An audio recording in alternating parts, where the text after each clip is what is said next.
Okay, so just after 12 o'clock, let me just welcome everybody for coming. I'm so excited. This is our first in our what's going to be a monthly series of webinars inviting amazing experts in this like health and wellness space to come and talk to us about a particular subject. Sarah Elisabeth is just an absolutely amazing force of nature. She's a host, health coach and nutritionist, and she specializes in working with like female leaders in business and like really optimizing their health, sort of about peak performance and living your best life. And it's just so positive. And what I absolutely love, if you follow Sarah Elisabeth on her social channels, is that she's showing meals that she's eating, and they look absolutely delicious, and you just know they're really, really healthy and really delicious as well. And everybody in January, I think, well, I certainly do, could do with a bit of motivation and getting on track and making sure we're doing the right things instead of just hibernating and waiting for the winter to pass. So just introducing Sarah Elisabeth, and she's going to give us a presentation about how to unlock your peak performance. We're going to record the presentation part of today's webinar, and then if there are any questions after the presentation, pop them in the chat box, and Sarah Elisabeth will try and get to as many as we have time for. So, without any further delay, thank you so much for coming, and over to you. Amazing. Thank you so much for that lovely introduction, Sonia. It's ever since meeting Hello Wellness, the team, and utilizing some of the products, I've just absolutely loved you as a brand.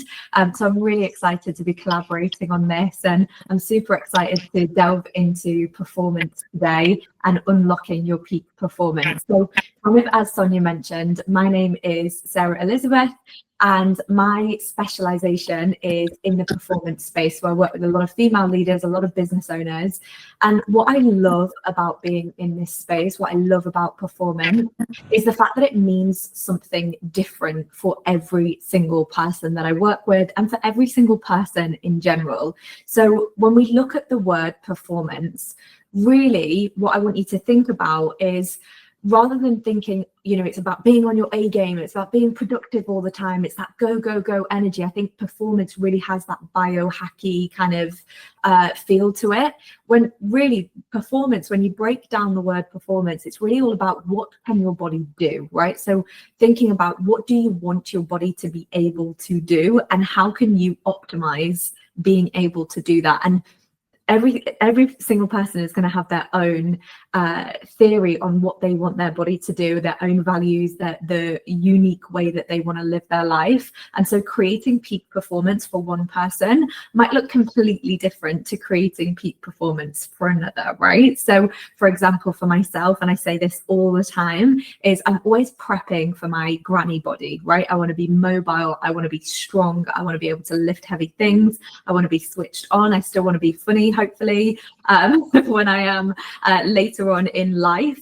And so I want to be running after my not only kids, but grandkids and great grandkids.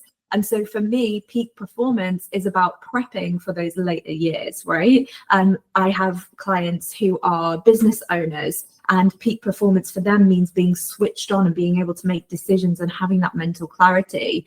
For the mums that I work with, peak performance to them means going to work, but then coming home and still having capacity emotionally, energetically, to have a great relationship with their kids. So I think to start this off, what I would love you to do is really think about your own performance, right? And although again, we've got that kind of connotation to that word, what does performance mean to you personally? What is something that you would love for your body to be able to do? And how can you utilize health, wellness, herbs, food, lifestyle medicine to catapult you into doing that in a better way, right? So that's kind of an introduction to performance. Now, I want to talk you through a couple of things that we're going to look at in a bit more detail today. So first of all, we're going to be delving into the science behind the brain and brain health. I'm going to tell you why focusing on your brain is literally the ultimate longevity plan, and why, if you're interested in health and wellness, which I'm sure you are if you're here, we need to be thinking about our brain more than we probably are doing at the moment. I think a lot of people think, because you can't see your brain in the mirror, we're more so thinking about skin and hair and nails and bloating and all sorts of different things that can be happening that we can physically see. However, because we don't see our brain, we don't tend to pay it much attention, but actually your brain is where it all starts. And so looking after your brain is just so powerful, so beneficial. And so I'm going to be delving into why. Then we're going to look at the connection between the brain and the gut, and why focusing on your gut health is a really important part of creating mental clarity, productivity, and energy.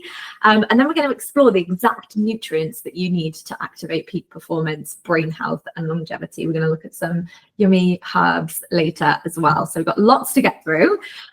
So whilst I'm getting you thinking, I think I always like to start these presentations with something that is going to get you thinking about how this applies to you and why this is so important that you are here. So have a look at some of the symptoms on the screen here. You can see that there are a varied amount of symptoms. So we've got things like chronic headaches, for example, fatigue, brain fog, poor judgment, difficulty learning, anxiety, lack of motivation, digestive issues.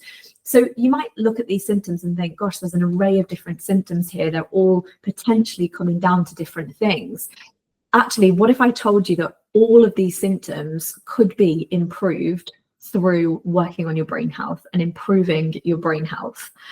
So things like IBS, for example, or, irritability. You might think, gosh, what on earth has that got to do with my brain? And the answer is everything. Has got everything to do with your brain and your brain health. So we're going to be talking through that in a little bit more detail today. It might be worth just taking a little bit of stock here on how many of these symptoms you experience. And then as you start to put into practice everything that we talk about today, really thinking about, and what I like to do with the clients that I work with is I like to put on a scale how much of that they're experiencing, right? So if someone says, yeah, I'm naturally a really irritable person, I would say between 1 and 10, they might say I'm a 6. We might work on supporting their nervous system, supporting their brain, supporting their energy. We might find that a month later, they're at 3, right? And so putting some numbers against these can be really powerful as well, just to show progress over time. And then I want to go through 3 principles that are going to change the way that you think about your brain, right? So again, a lot of us don't think about our brain on a day-to-day basis. And these are 3 things that are going to completely change your mind on doing that, right?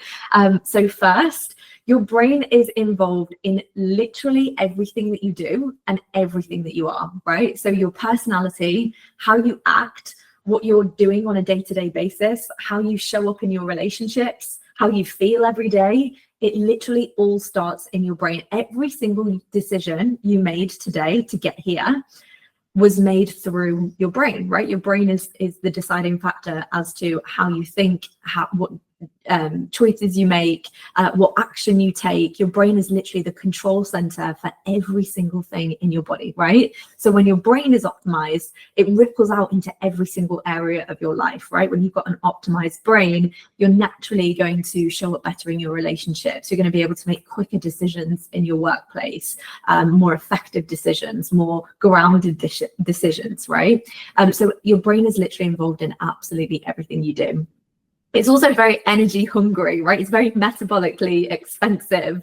So your brain has over 100 billion brain cells. It's actually connected to other cells by up to 10,000 individual connections. So those connections are, there's so many of them.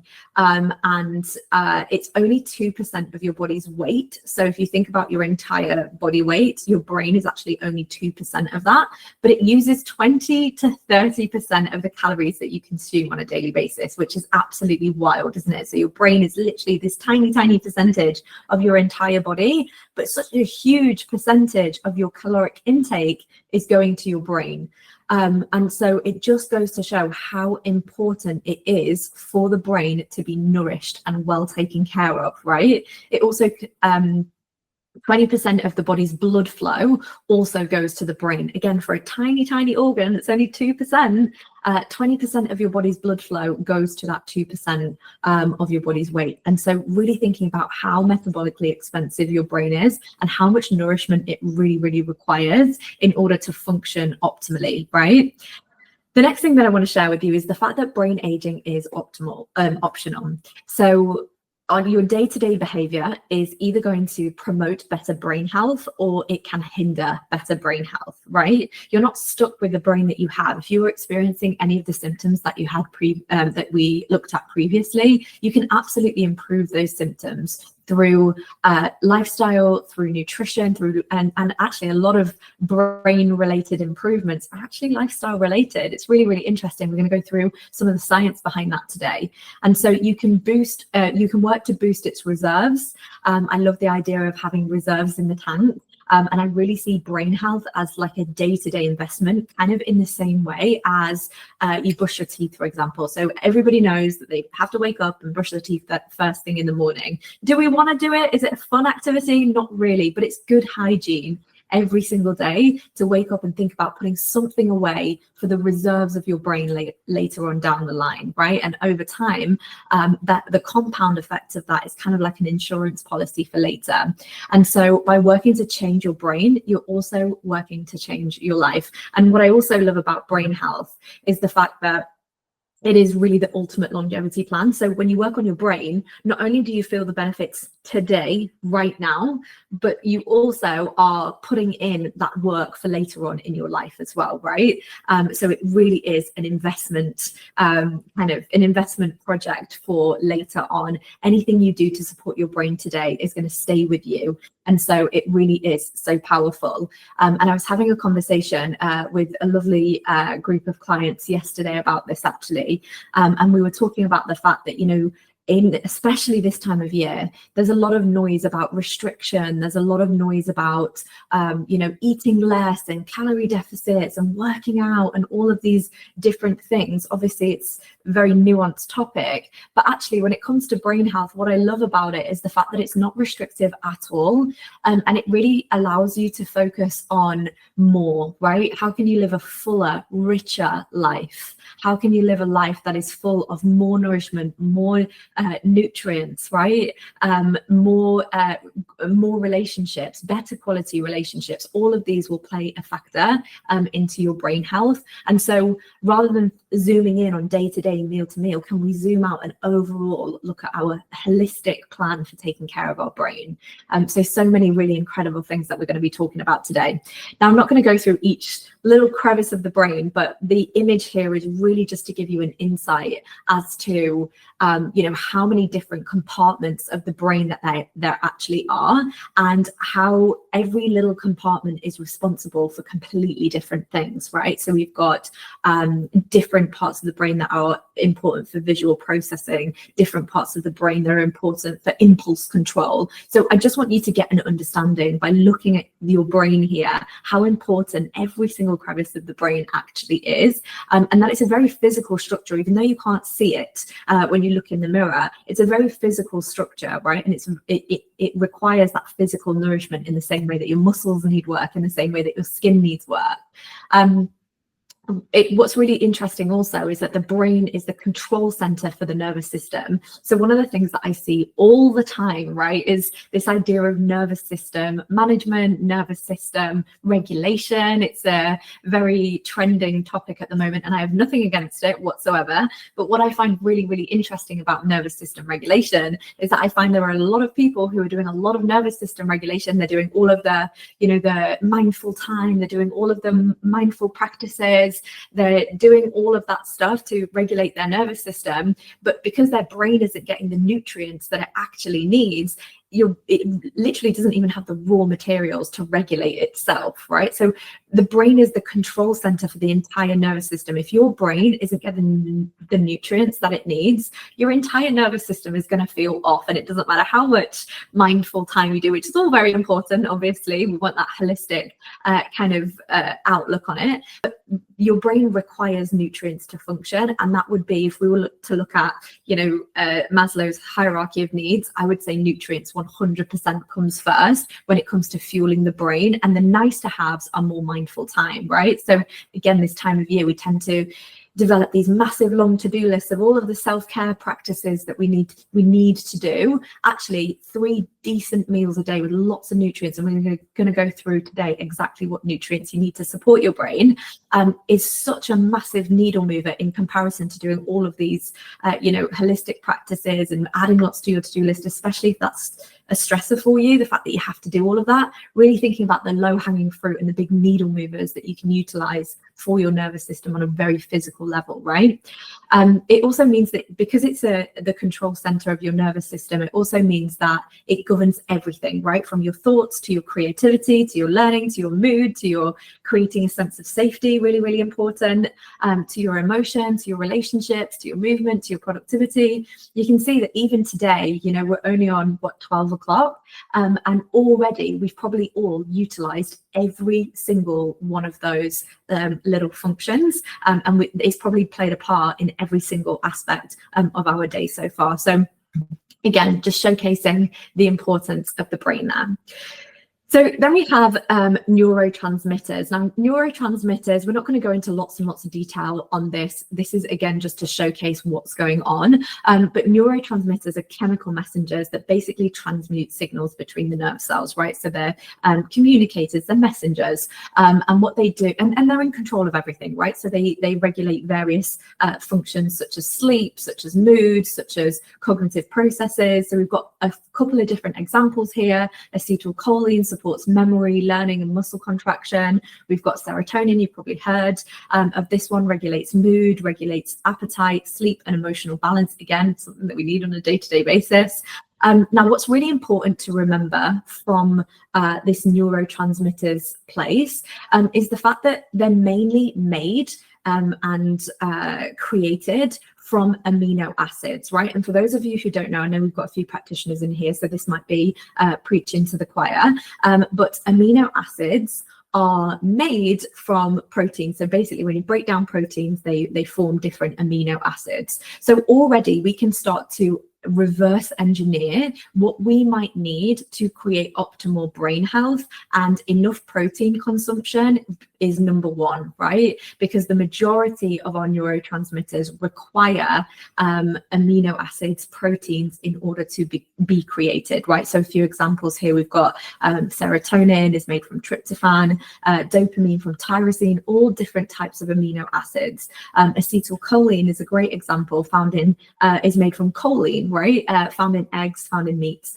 So thinking about your protein consumption and the fact that actually protein consumption is really key when it comes to creating great brain health.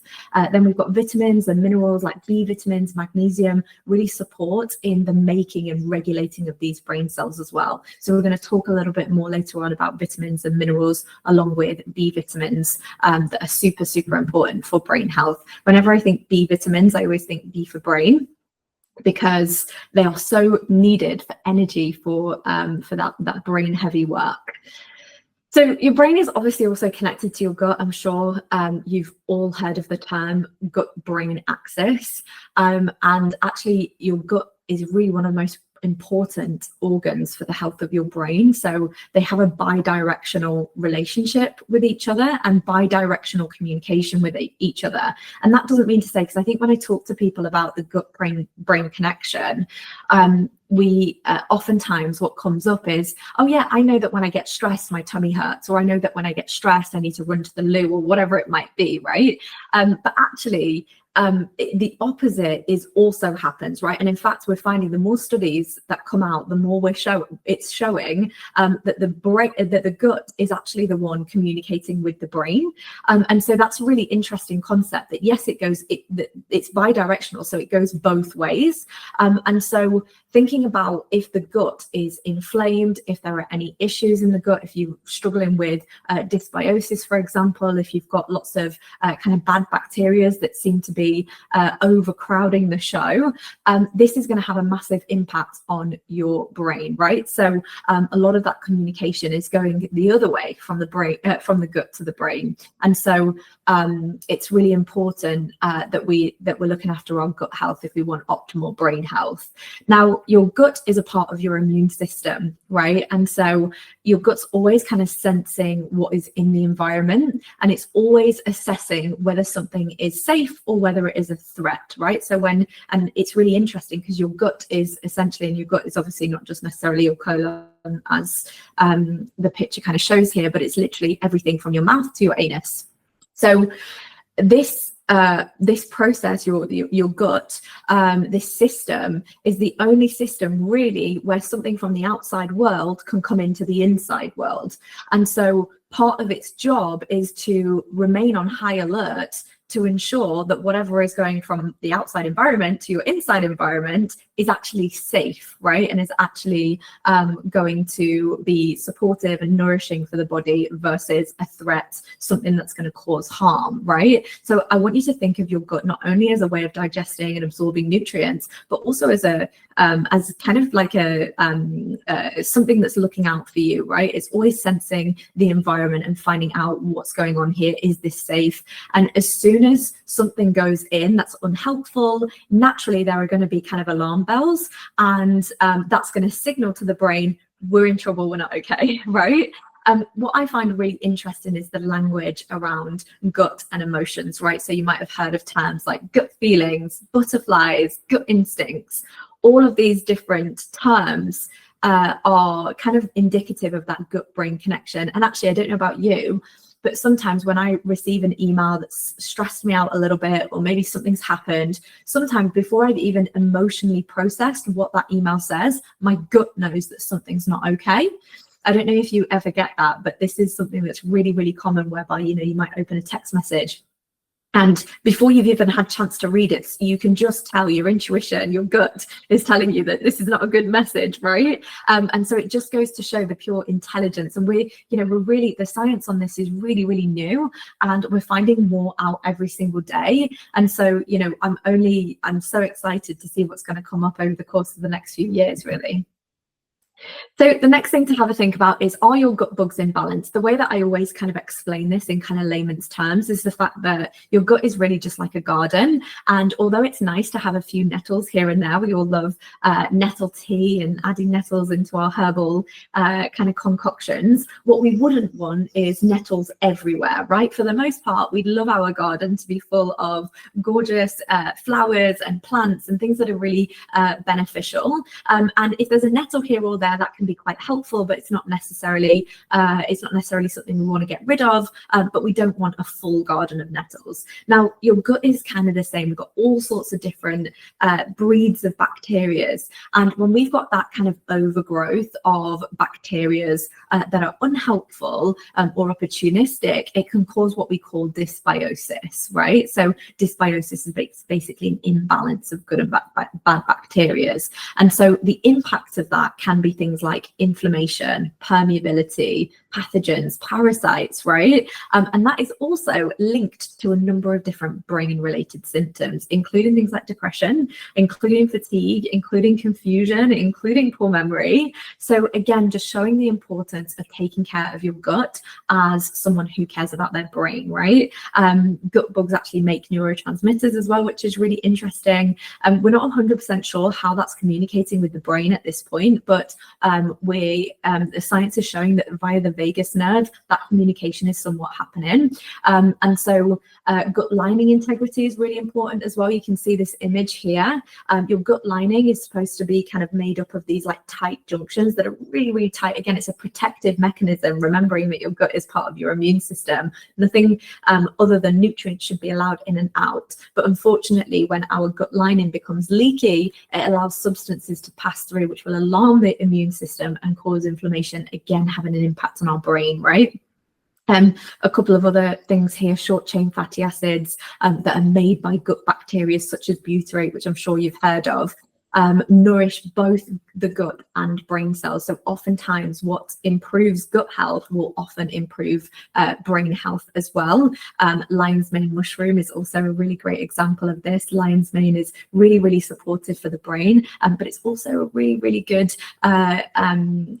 mushroom to use for your gut as well, and supports in gut repair. So all of these things are really important to take into account. So I now want to delve into brain-derived neurotrophic factor, which is very long and wordy, but we can shorten it to BDNF. And the way that I want you to see BDNF is basically it's the brain builder. It's the ultimate brain builder. And so this is a neuroprotective protein, and it's really important for the survival of the neurons in your brain, right? So BDNF supports memory, it supports neuroplasticity, it supports neurogenesis, so basically the growth of new brains, or the creation of new neurons, and synapse function as well, so that communication between them, along with cognitive ability and so much more. So when we think about brain health, we can't really talk about it without talking about BDNF. It really is the ultimate brain builder. So when you're encouraging the growth of BDNF, and you can absolutely grow BDNF, it improves brain function, but it's also really supportive for protecting against Alzheimer's and even depression. There's some really interesting research about the links between BDNF production and these kind of mental and brain health kind of disorders and issues. So again, kind of nipping back into the gut space for a second, a healthy gut and lowered inflammation can also support in BDNF, and it's massively influenced by social factors. So it's kind of like what I said right at the very beginning of this presentation, where I said that actually a lot of brain health is really holistic. It's not necessarily all about nutrition. It's not necessarily all about herbs and supplements and things like that. Actually, a lot of brain health is influenced by our environment and influenced by our kind of like social circle. So if any of you have ever watched the Blue Zones documentary on Netflix, it's a good one to kind of delve into. There's been a few comments around the science behind it all and everything, so watch it with discernment. However, the main kind of thread, so for those of you who don't know, the Blue Zones are sections of the world where people tend to, or there are larger numbers of people who live to be over 100. And when you watch the documentary, it's honestly so interesting. You see people who are over 100 years old still conducting heart surgery because they are, they're fit and well enough to do so. They're still putting up their garden fences, they're still farming, they're still really active. And they look at the kind of factors that bring all of them together. And one of the biggest things that they notice that they all have is that sense of community, right? Is that social enrichment, music, laughter, really good quality sleep, diaphragmatic breathing, dance, cultural excursions, which is really interesting for those of you who love to travel. You're like, now that's an excuse, that's good for my brain health. Nature and good quality fresh air as well. So BDNF and brain health is not just about, go, lots of new habits and lots of new practices, lots of nutrition, tracking everything, biohacking. Actually, it's really about creating an environment where you feel safe, where you feel loved, where you feel appreciated, where you can laugh, where you have good quality sleep, where you're living in joy, right? It's really, really important for your brain health. So looking at all of the different factors that can impact your brain, right? We've got everything from inflammation to blood sugar imbalances to nutrient deficiencies. These are all the biological factors, right? Allergies, immunity, hormonal imbalances, physical injuries, inability to detoxify. There are lots of different biological factors. And there are also lots of lifestyle factors, right? So your sense of worth. It's really interesting, actually, because when I delved into brain health for the first time, I found so many different links between self-image and self-talk and brain health. So how you're talking to yourself matters. And I don't think we pay attention a lot to those things sometimes. You know, what's your internal dialogue saying about yourself, and how might that be impacting your long-term brain health, right? So things like stress, quality of your environment as well. And key word is quality of your environment, right? So you could be in a social setting, but what's the quality of that social setting? Are you getting fed by them emotionally, right?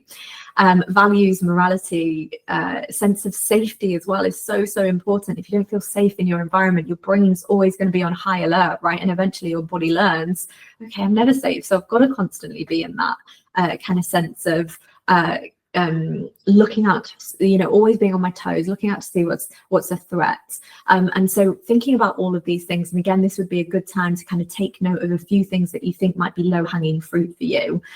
Which ones do you think are impacting your brain for the most part? Are there any things here that you're like, gosh, yeah, this is something that I really want to work on this year and support myself with?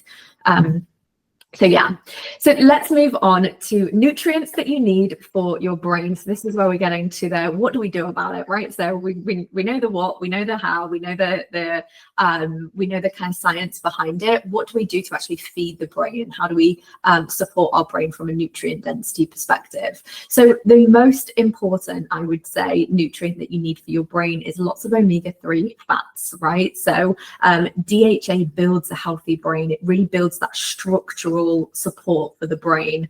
So it's really interesting, actually, because studies are showing that very what is it called, contact sports, where head injuries are quite common. Again, we forget about that really physical structure of the brain, but this is where you know, we can have issues later on in life with our brains when we're not giving it that structural support. It's a very kind of squishy membrane that's against a very hard you know, protective support system. So if you're banging your head, or if you're in a contact sport where there's a little bit of friction going on there, it's absolutely imperative to support that structural part of the brain, right? And so omega-3 fats are really, really important for that. EPA is really important. So two different types of omega-3 fats here, DHA and EPA. And EPA is really essential for neuroinflammation, right? So inflammation of the brain, and both help to increase BDNF as well, which is really, really exciting. So lots of fatty fish, about 2 to 3 portions per week. I like a good quality omega-3 supplement as well. Quality really matters. So just checking that your omega-3 supplements are of good quality. Walnuts as well, as you can see here, walnuts are really interesting because they look like the brain, and they're also really, really good for the brain as well. So a handful of walnuts every now and again can be really beneficial. Flax seeds and chia seeds as well are super supportive for those omega-3 fats. Then we have choline, right? And choline is really important. As we mentioned earlier, acetylcholine is one of the neurotransmitters that really supports with learning and memory, and it also regulates mood, right? And what's really interesting is that only 10% of adults are actually getting enough choline. So this is something that we could really, this is a real needle mover, right? If you're in that 90% of people who just aren't getting enough choline, what a massive difference that could make to your brain health. This is in predominantly animal-based food, so eggs, liver as well. If you know me, if you follow me on socials, you'll know that, you know, a big staple in my diet is liver and organ meats, because they are so nutrient dense and so beneficial. And other forms of meats as well tend to have choline. Then we have carotenoids, and carotenoids are brain boosters. So there are 2 different types of carotenoids that we really want to focus on for the brain: lutein and zeaxanthin. Always an absolute nightmare to say, but they've really been linked with increased brain efficiency, speed, and intelligence. Wow, what amazing words, right? I think If someone was to describe me as efficient, speedy, and intelligent, I'd be really impressed. I'd be like, yep, I'm killing it. And so thinking about things like dark leafy greens, for example, broccoli, rocket, kale, avocado, so beneficial for your brain health. Remembering that these nutrients need fats to absorb. So, boiling your broccoli and eating it on its own is not going to be beneficial. You want to add some olive oil, add some really healthy fats, maybe add it with some fatty fish. That'd be super brain loving. And so definitely sticking to those dark leafy greens. And you can see immediately how when we're thinking about brain health, it's really about more. How can I add more to my plate, more color, more variation, more different types of foods, right? Then we've got vitamin E. Vitamin E is fat soluble, and it also protects fatty substances in the body. So again, your brain is made from predominantly fats, and so vitamin E is a real support system for anything fatty in the system.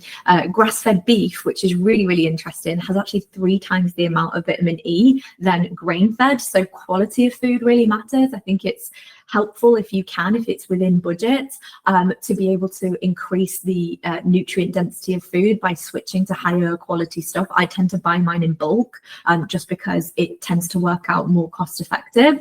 Avocados and almonds also have vitamin E as well, so super protective for the brain.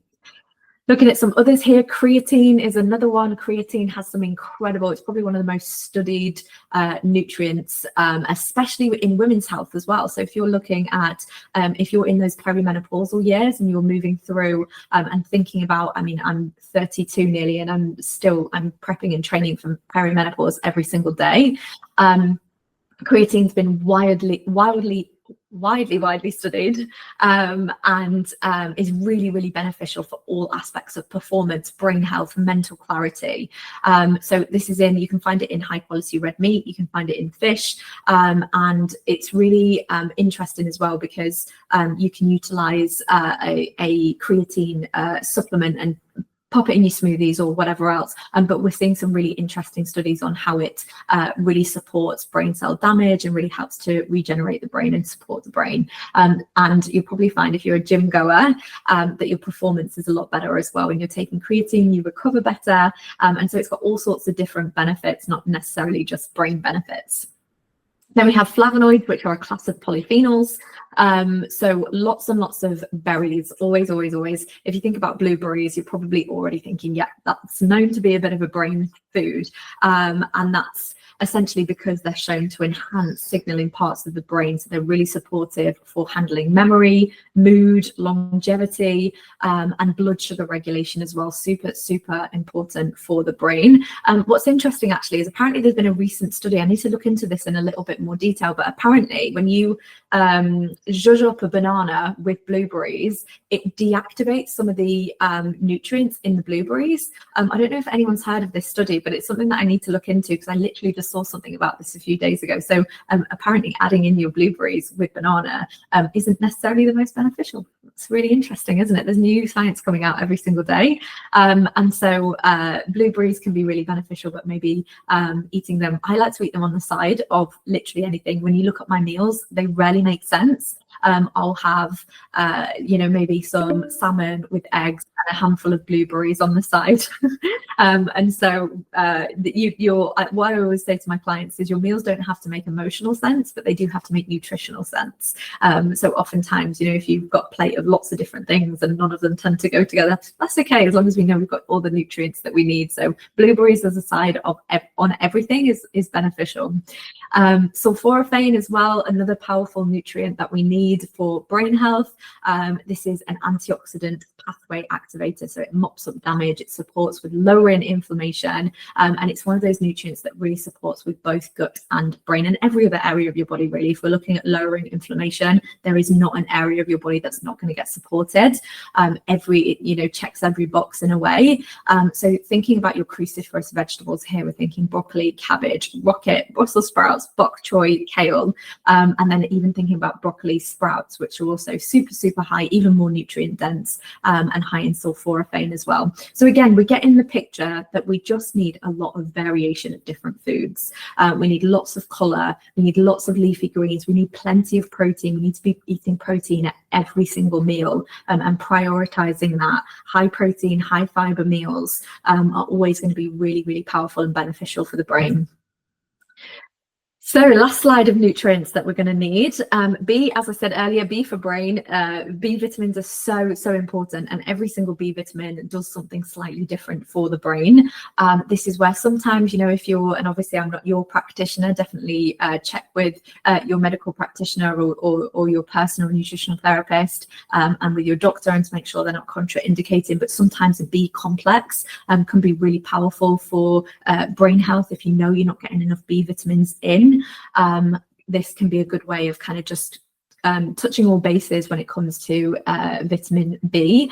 So we've got some examples here. B1 is really helpful for energy metabolism, B6 supports neurotransmitter production, and B12 is really important for that lining of the nervous system, really supports with those nerve fibers.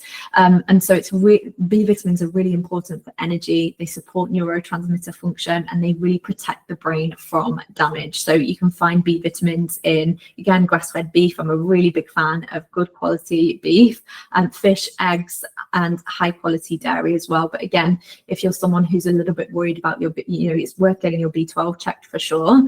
And if you're worried about your B intake, vitamin B intake, then it's worth getting a kind of complex, and seeing how you feel, if that obviously aligns with your medical history and any medications or anything like that you might be taking. The next thing that I want you to remember, and I want you to take this away with you and really think about it every time you do anything for your heart, you're doing it for your brain, right? So you'll remember that right at the very beginning of this presentation, I mentioned that 20% of your blood flow is actually flowing to your brain. It's really important to transport those nutrients to your brain, 20%. So anything that we are doing to increase blood flow and to support blood flow will massively improve your brain health. So healthy heart, healthy brain. That's one thing that I want you to take away today. And it's why, if you're ever in the kind of mix of doing some work and you're feeling a little bit unmotivated, like you can't sit down for long enough, like you just can't get a job done, and then all of a sudden you go and take your dog for a walk and you come back and you smash out a bunch of work, you've increased that blood flow to the brain, right? So any nitrate-rich foods that support blood flow are also going to be really beneficial for your brain. So things like rocket, again, going back to those dark leafy greens, rocket has more nitrates than any other food. Rocket is also, interestingly, really helpful for your digestion as well, and stimulating stomach, digestive enzymes and things that support you in digesting your food. Beetroot, butterleaf lettuce specifically, it's really high in nitrate as well. And spinach, and of course broccoli as well, are all nitrate rich. So that's kind of it in terms of the nutrients for the food. I want to have a look at a couple of herbs. So first of all, we have oat straw. Now, oat straw is known to improve cognitive function by enhancing blood flow to the brain. So again, going back to this idea of anything that's good for the heart is good for the brain, and this oat straw really supports in that blood flow around the body, right? So this supports focus, memory, and mental clarity. Lion's mane mushroom as well, really powerful, helps with cognitive function, helps with focus, helps with energy. Lion's mane is actually really supportive for your gut as well, supportive for your gut and for your gut repair. It's actually been shown, lion's mane has been shown to stimulate the growth of new brain cells as well, which is so interesting. There's always some really good science coming out about lion's mane mushrooms as well.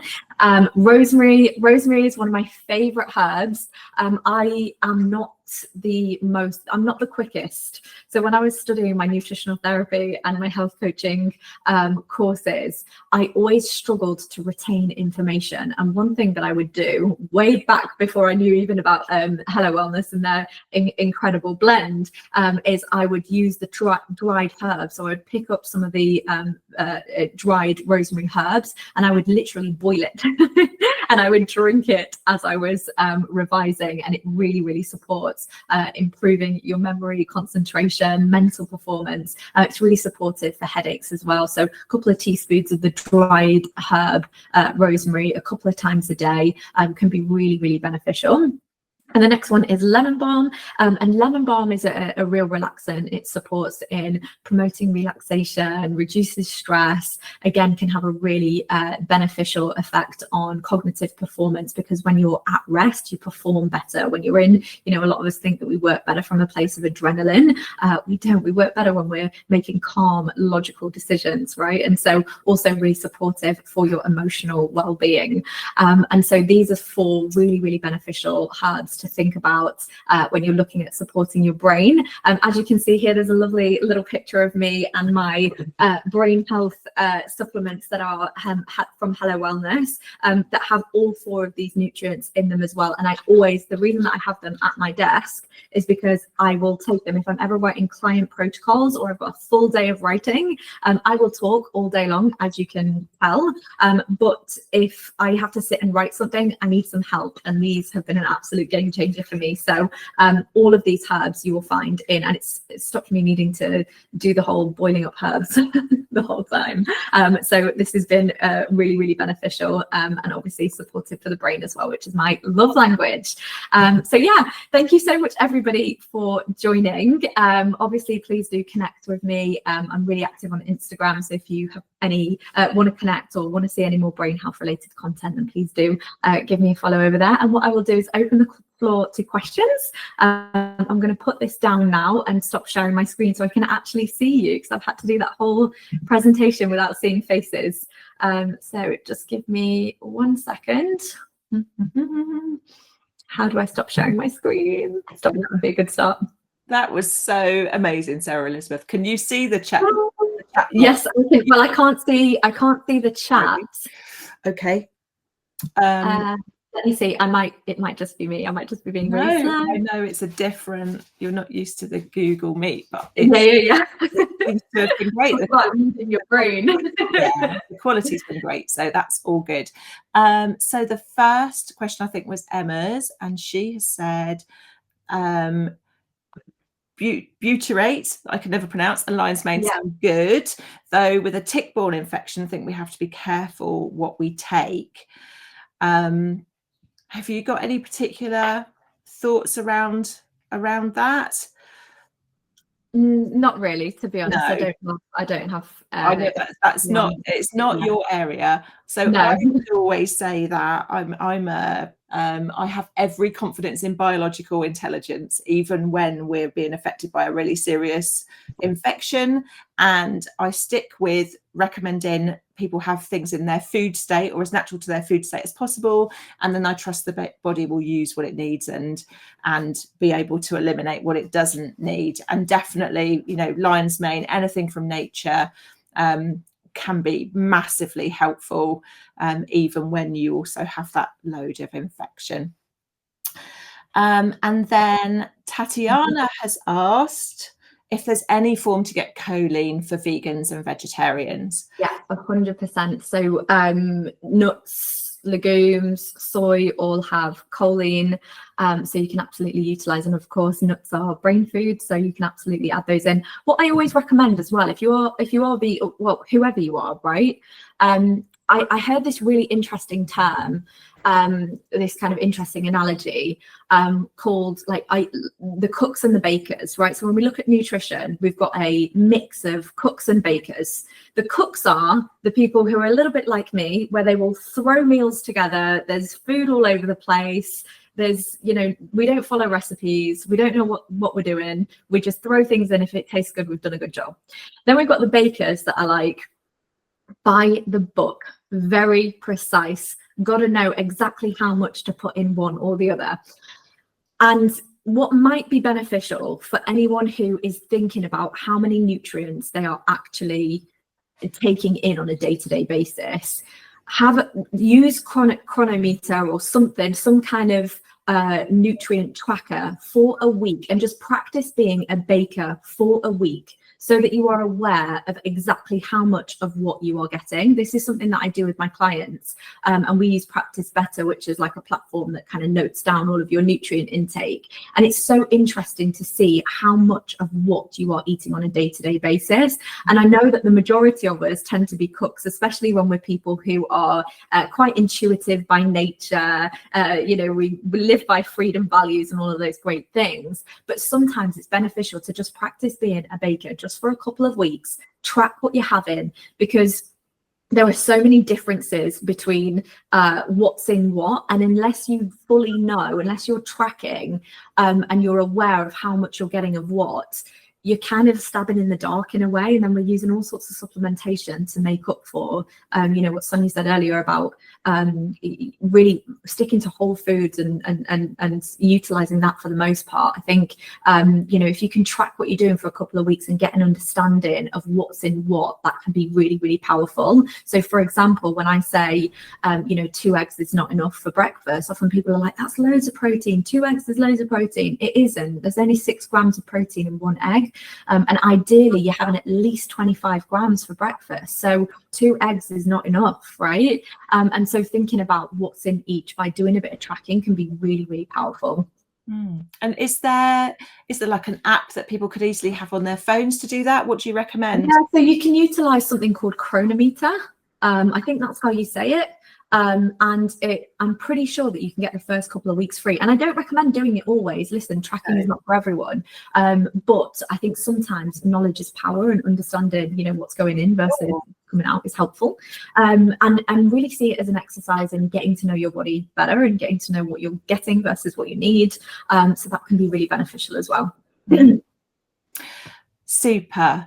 Now Emma asked a question, does almond milk count? But I didn't notice at what point she put that on there, so what she might have meant, do you know?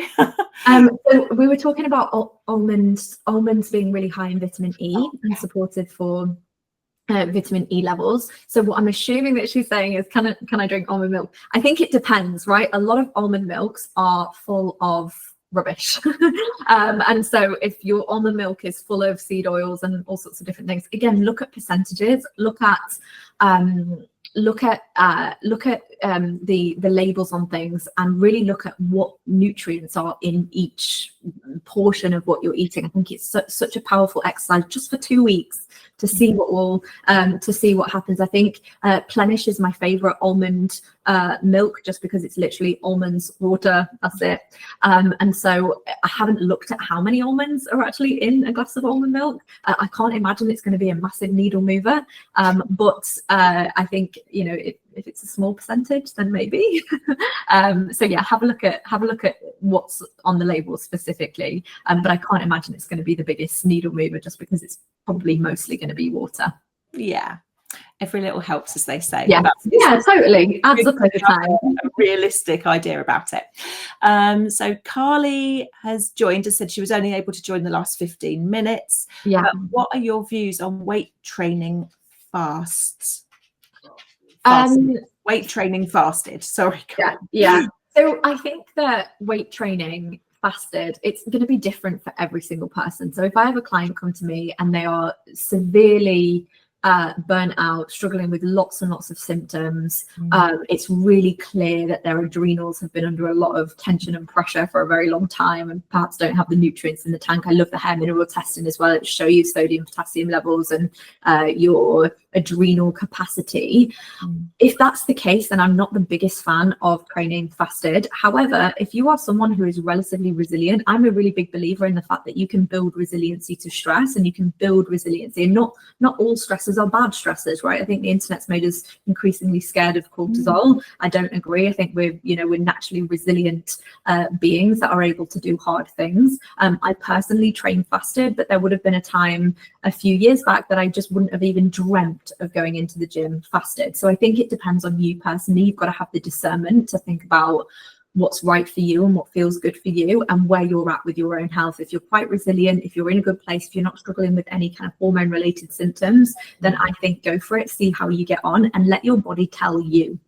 And I think this is where the holistic space is so powerful, because if you're working with a practitioner who's a decent practitioner, which hopefully the majority of us are, they're encouraging you to listen to your own body, right? And so I know that if I go to the gym on a full stomach, I feel like crap. I cannot go to the toilet afterwards because my digestive system's like, what the hell's going on? And also my schedule does not allow for randomly going to the gym, midday. I want to see my clients. I want to be in work mode. So if you've got, and again, if you're a practitioner, listen, if you've got a client that comes to you and they're like, the only time that I can work out is first thing in the morning, you've got to weigh up the pros and cons for that person. So, it might be more beneficial that they move. It might be more beneficial that they sleep. What's going to work for you, right? So all these, oftentimes when we're asked these kind of blanket questions, it leads to more questions, which is not entirely helpful, but hopefully gives you a little bit more trust in your own body. So I hope that's helpful, Carly. Yeah, absolutely. Carly said thank you. And she only trains fasted because she does her weight training at 6 a.m. Yeah. But she does worry about the effect on her adrenal. I love that. I love that comment as well. So, same again, I didn't sleep very well last night, but bet you bottom dollar I was up and at the gym this morning. And then I came home and I ate a very protein-rich breakfast with a lot of coconut water full of potassium with my electrolytes in it and replenished very, very quickly afterwards. So sometimes when it comes to increasing resiliency to stress, it's not just about, putting your body under stress. It's how quickly can you recover from that and how quickly can you teach your body I'm actually safe. Getting into stressful situations isn't necessarily the issue. It's how quickly do you bounce back? What's your bounce back rate? Absolutely perfect. So following on from there, Dom has asked, what breakfast foods, apart from meat, would you recommend most for getting up to the 25 grams of protein the easiest? And also Beth asked, how much protein should we aim for every day? Yeah. Amazing. So you can actually use a calculator to calculate your protein needs for the day, and I massively recommend doing so. And obviously it massively depends on your size, your activity level. So it's very difficult for me to say, unfortunately, unless I kind of know your specific needs. But what I will say is you will find really, really good protein calculators for free to use on the internet. Personally, because I am on a muscle building journey and I'm lifting heavy weights, I am trialing about 110 to 120 grams of protein, which sounds like a lot, but I've noticed a massive difference in my body composition, my strength in the gym, and my recovery when I eat enough. Don, really great question around breakfast foods. I don't know exactly how much protein is in absolutely everything. So this is where tracking can be really powerful, but I quite like scrambled tofu as well. I love a tofu scramble with kale. Absolutely delicious. I love, when I have eggs, I have 4 eggs. So, we want to be making sure that we're having a decent amount of eggs. Salmon is another one. I love tins of salmon. They're such a biohack because they last forever in the cupboard. They're good emergency foods, and you can get wild salmon in a tin. I know it's not the best from a kind of like in a tin perspective, BPA, all that kind of stuff. But again, sometimes you've got to think about, what can I do in times where I'm feeling reactive, in times where I'm going to need a quick fix. So wild salmon can be really beneficial. Protein smoothies as well. So there's a really good, I think I've frozen. Have I frozen? No, don't fail me now. Frozen, but we can still hear you. Okay, great. Hopefully it will turn back on at some point. But my favorite protein powder is one by Form Nutrition called Performance Protein. It's got 30 grams per serving, and it's built by naturopaths, not bodybuilders, which is what I love about it. It's got digestive enzymes in it. It's got glutamine in it. It's got lots of really beneficial nutrients in it as well. So something like that, if you're not the biggest fan of waking up and eating first thing, can be really powerful. I mean, amazing. I just can't believe how much you've packed into an hour. I feel absolutely informed and motivated and, just ready to go and do my tracking and make sure that I'm getting my nutrients and enough protein and everything else. Very last question from Dom was considering switching to Form from Vivo Life, which is also good, but less protein. So that's handy. Thank you for the tips. Yeah. Amazing. I massively recommend. And when I notice with my clients, when I recommend them that, because a lot of them really struggle to digest protein powders, but this one is super easy to digest. I've never had a client say that they struggle with it. So it's, in my opinion, worth it for sure. It's just been so useful, Sarah Elisabeth. I can't thank you enough for making the time and coming on, especially to be our first. Yeah, it's really, really exciting. And thank you to every single person who joined, because as I say, doing it for the first time, there was a little worry that maybe nobody would join. So we're just thrilled to be able to do this and host such a wealth of knowledge. Really encourage everybody to follow Sarah Elisabeth on her socials, because like I say, just seeing the meals is inspirational enough. Seeing you and doing your gym stuff hasn't quite been enough inspiration to do anything along those lines, but I really, really appreciate the food tips. So good. Amazing. Oh, thank you so much for having me, guys. It's been such a pleasure. I really appreciate it. And yeah, I love this Friday lunchtime vibe Heather's just mentioned as well. So amazing. Thanks so much for having me, guys.